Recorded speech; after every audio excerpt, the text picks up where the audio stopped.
नमस्कार आदाब दोस्तों। महाराष्ट्र के अंदर चल रहे सियासी संकट में एक बार फिर एकनाथ शिंदे और अजीत पवार गुट को और साथ ही साथ बीजेपी को बड़ा झटका लगा है। यहां पर अजीत पवार के बागी होने के बाद बीजेपी और एकनाथ शिंदे और अजीत पवार गुट यह समझ रहा था कि शायद शरद पवार की जो पारी है वो यहीं पर खत्म हो जाएगी और एनसीपी के ऊपर अजीत पवार का पूरा कब्जा हो जाएगा। लेकिन यह दांव अजीत पवार, बीजेपी और शिंदे के लिए पूरी तरह से उल्टा पड़ गया है।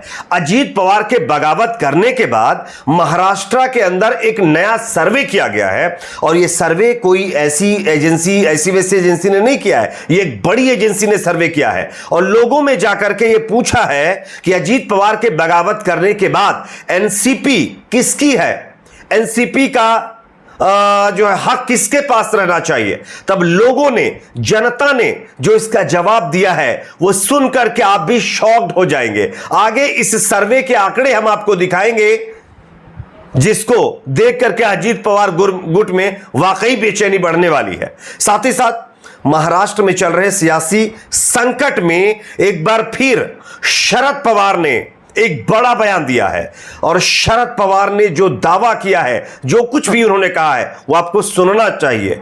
और इस बयान के बाद महाराष्ट्र की राजनीति में नए उथल पुथल के संकेत मिल रहे हैं। आगे इसकी भी जानकारी आपको देंगे, उससे पहले एक छोटी सी रिक्वेस्ट आपसे है, इस वीडियो को ज्यादा से ज्यादा लाइक करिए, शेयर करिए। चैनल पर अगर आप नए हैं तो सब्सक्राइब करके बेल आइकन को जरूर प्रेस कर लीजिए। बात करेंगे खबर की। जैसा कि आप जानते हैं महाराष्ट्र के अंदर क्या कुछ हुआ, किस तरह से शरद पवार के एनसीपी को तोड़ दिया गया, दो भागों में उसको बांट दिया गया, ये आप देख रहे होंगे। खैर, एनसीपी की तरफ से, शरद पवार गुट की तरफ से लगातार ये कहा जा रहा है ये बीजेपी वालों की चाल है। अजीत पवार कह रहे हैं कि ये तो हमने खुद किया है। खैर, किसने किया क्या नहीं किया ये मुझे बताने की जरूरत नहीं है, आप बेहतर जानते हैं। लेकिन इसी बीच दोस्तों, अजीत पवार के एनसीपी से बगावत करने के बाद एक नया सर्वे महाराष्ट्र के अंदर किया गया इस बगावत पर और लोगों के बीच जाकर के लाखों की तादाद में लोगों से राय ली गई है और यह पूछा गया कि आप बताइए कि महाराष्ट्र में जो कुछ भी हुआ उसका जो मेन एनसीपी का मुखिया है वो कौन होना चाहिए और आपके हिसाब से आगे किस नेता के हाथ में इसकी कमान होना चाहिए और इसका प्रमुख कौन है। तब लोगों की क्या राय थी, मैं आपको जो है सर्वे के आंकड़े दिखा रहा हूं, आप देख सकते हैं। यहां पर सी वोटर का सर्वे है जिसमें लोगों से यह पूछा गया कि आपके हिसाब से एनसीपी का असली प्रमुख कौन है। तो लोगों की जो राय थी वो आपके सामने है। 66% लोगों ने शरद पवार के पक्ष में अपनी हामी भरी है। इसी के साथ साथ अजीत पवार, जिसको सिर्फ 25% लोगों ने सपोर्ट किया है। पता नहीं कहने वाले 9% लोग हैं जिनका यह कहना है कि हमको तो इसके बारे में कोई जानकारी नहीं, हमको नहीं पता, यानी कोई जवाब नहीं दिया। इसके बाद एनसीपी के असली प्रमुख शरद पवार, यह सर्वे कह रहा है। तो कहीं ना कहीं इस सर्वे से स्पष्ट हो गया है कि आने वाले दिनों में एकनाथ शिंदे जैसा हाल एनसीपी के बागी नेता अजीत पवार का भी होने वाला है, क्योंकि जिस पार्टी के मतलब फेवर में आकर के उन्होंने यह कदम उठाया है वो ऐसी पार्टी है जो किसी को जब तक यूज करना रहता है तब तक तो ठीक है, उसके बाद किसी को अहमियत नहीं देती। जैसा कि लगातार लोग आरोप लगाते हैं और कई सहयोगियों ने भी आरोप लगाए हैं। वो कौन सी पार्टी है कमेंट सेक्शन में आप भी बताइए और आप जानते भी हैं वो बीजेपी है। खैर, इसी के साथ साथ शरद पवार का एक और बयान इस पर सामने आया है दोस्तों। शरद पवार को अजीत पवार की तरफ से यह कहा जा रहा था कि भाई आप तो 80+ हो गए हैं, अब आपको रिटायर हो जाना चाहिए, एनसीपी की कमान उनको मिलना चाहिए। इस अजीत पवार के बयान पर शरद पवार ने खुले शब्दों में और साफ साफ अजीत पवार को चेतावनी देते हुए बड़ा बयान दिया। क्या कुछ का हेडलाइन पहले आप देखिए। ना टायर्ड हूं, यानी कि ना थका हूं, ना रिटायर्ड हूं, मैं फायर हूं उम्र पर अजीत के तंज पर भड़के शरद पवार, कही ये बात। आप देख सकते हैं दोस्तों, राष्ट्रवादी कांग्रेस पार्टी यानी एनसीपी प्रमुख शरद पवार ने अपने भतीजे अजीत पवार के इस सुझाव का मजाक उड़ाया कि उन्हें सक्रिय राजनीति से संन्यास ले लेना चाहिए। उन्होंने कहा कि वह काम करना जारी रखेंगे क्योंकि पार्टी कार्यकर्ता चाहते हैं कि हम काम करते रहें। अजीत की टिप्पणी के बारे में पूछे जाने पर पवार ने कहा कि क्या आप जानते हैं कि मोरारजी देसाई किस उम्र में प्रधानमंत्री बने थे? मैं प्रधानमंत्री या मंत्री नहीं बनना चाहता, बल्कि लोगों की सेवा करना चाहता हूं। अजीत पवार ने अपनी टिप्पणी में कहा था कि 83 साल की उम्र में उनके चाचा के रिटायर होने का समय आ गया है। इस पर स्पष्ट शरद पवार ने कह दिया है कि मैं ना थका हूं, ना मैं रिटायर्ड नहीं हूं, मैं आग हूं।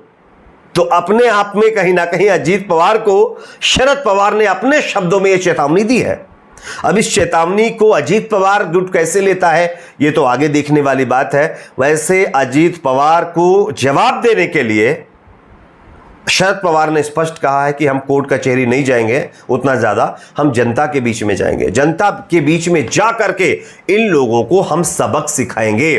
वैसे आप देख ही रहे होंगे अजीत पवार के बीजेपी सरकार में एंट्री मारने के बाद शिंदे गुट का क्या हो रहा है।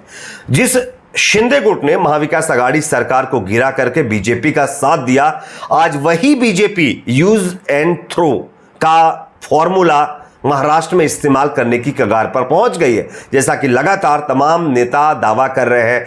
खुद आदित्य ठाकरे जो उद्धव ठाकरे के बेटे हैं, उन्होंने कहा कि अब आने वाले कुछ ही दिनों के बाद आप देखेंगे महाराष्ट्र में एक बड़ा उलटफेर होगा और यहां पर एकनाथ शिंदे को अपने पद से यानी मुख्यमंत्री पद से इस्तीफा देना पड़ेगा। यह स्पष्ट कह दिया है। तो यह अपने आप में एक बड़ी खबर है। इसी के साथ साथ तीसरा एक और अपडेट सामने आ रहा है। आप इस खबर को देखिए। सीएम शिंदे सहित शिवसेना के 16 विधायकों की अयोग्यता का मामला, स्पीकर बोले अब हम सुनवाई के लिए तैयार हैं। यानी कि शिंदे गुट के ऊपर उनके द्वारा जिस पर्पज से बगावत की गई थी, उस बगावत में जो लालच और जो पद उनको मिलने थे, वो पद उनके हाथ से निकलने अब कहीं ना कहीं शुरू हो चुके हैं। क्योंकि सुप्रीम कोर्ट के बाद अब जो विधानसभा स्पीकर है, असेंबली स्पीकर है, वो इस मामले पर सुनवाई करने जा रहे हैं।